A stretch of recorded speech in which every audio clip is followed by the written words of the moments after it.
Hello and welcome to the first video of many for Math 1050. I want to make a quick disclaimer that these videos will start with an assumed starter knowledge of algebra. So if you've never taken algebra or never done it before, try to find videos on my channel or otherwise that will help you, and leave a comment if I don't have any, and I will get to making them as soon as I can. With that said, disclaimer out of the way, we can begin. So our first topic is absolute values and eventually solving absolute value equations. So there's a formal definition, but it is more confusing for this class than needs to be. So we're going to define it with the very classic definition of the distance, and mind my bad handwriting.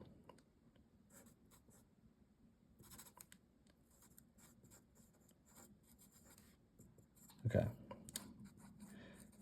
So it is defined as the distance a number is from 0. And a important note is a distance is a quantity that can never be negative.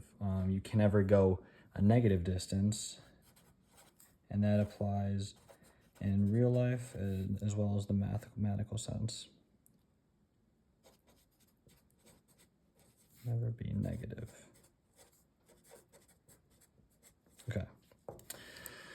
Now that we know this, I want to represent the absolute value symbol is two vertical lines. So when something is inside these lines, we are taking the absolute value of that thing.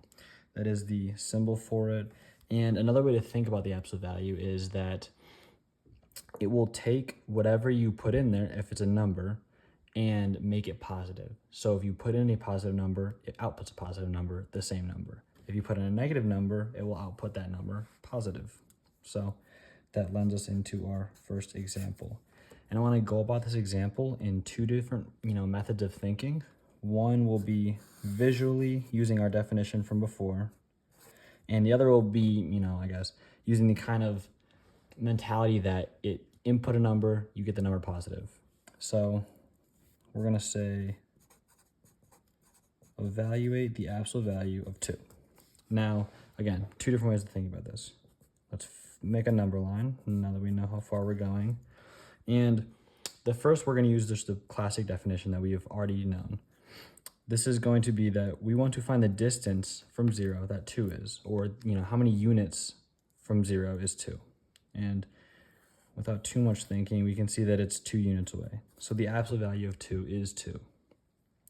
Now, using the other definition, or the other idea of absolute value, it outputs the number that you give positive. So that wasn't said great, but we input positive 2 into the absolute value. It's already positive, so we just get 2. Now, what if we were to evaluate the absolute value of negative 2? This, again, can be done in two ways. One is find how many units negative 2 is from 0, and we get 1, 2. So again, your answer will be 2. But in this case, we can also say, well, given a negative number, the absolute value will take it and make it positive. So we get 2 again. Regardless, 2 is the answer for 2 and negative 2. And this makes sense because 2 and negative 2 are the same distance from 0. So with that, let's try this again. Now, let's say evaluate the absolute value of 6. And it should not come as a surprise now that we've done this, that the absolute value of 6 will be 6. 6 is 6 units from 0. And this is already positive, so it'll output positive. Again, if we did this with negative 6, it will also result in 6. 6 units the negative direction will also give you a distance of 6. But I want to pose another example, and this will be our actual first example of solving an absolute value equation. I want to say evaluate the absolute value of x equals 6. And so what this equation is telling you to do is find values of x, so any number that you think might work or can prove that it'll work, that when given the substitution that you put in for x and take the absolute value, it will give you 6. And so we can do this in a number of ways, but fortunately our previous example had shown that there are two numbers that we can put into the absolute value bars that will both give us 6. That is 6 and negative 6. So this equation has answers of 6 and negative 6. Now, this leads us to a new definition for another symbol that's very useful. It doesn't have, it's most commonly known as just plus minus, which is a little silly, but we can rewrite this as saying plus minus 6. And what this symbol just does is tell you that x will be equal to both the positive and negative versions of 6. Both of these will satisfy this equation. And you can prove that by plugging in 6, and this should be the same on both sides of the equation, and also with negative 6, which we just shown that it will. So that's great news. Now, another example, I want to say that I know I said that, if you don't have a starter knowledge of algebra, that you should check out other videos, but x is a variable. I want to point that out. It's not a number anymore, so we can't just simply say, we're going to make this positive because it's a variable. It is no longer a number, so we don't know what that is yet. But for this example, I want to say evaluate, which just means find values of x that make the equation true in this sense. The absolute value of x is equal to negative 3. And so before we begin solving this equation with the techniques that we just learned, let's think about it logically.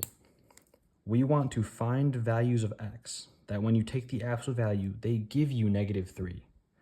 Now, this should raise some red flags because we just said that number one, the distance can never be negative, and the absolute value gives you a distance.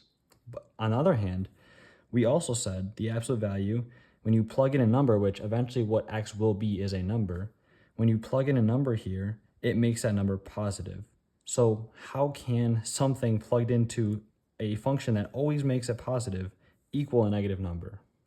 And the answer to that is that there isn't. This equation has no solution, and that symbol is denoted with a circle and a dash through it. And what that means is just that you could not tell me a value for x to plug in here that once you take the absolute value, it will give me negative 3. It's impossible. So this is a common, well, not crazy common, but a common enough occurrence that you should be aware that some of these equations will not have solutions, and that is okay. I want to not solve this next example, but just give a kind of a teaser for the next video. We're going to be looking at now things that look like this and figuring out, well, how can we solve a much more complex looking absolute value equation? That's all I have for this video. If you have any questions, please let me know in the comments. Don't forget to like and subscribe, and thank you very much.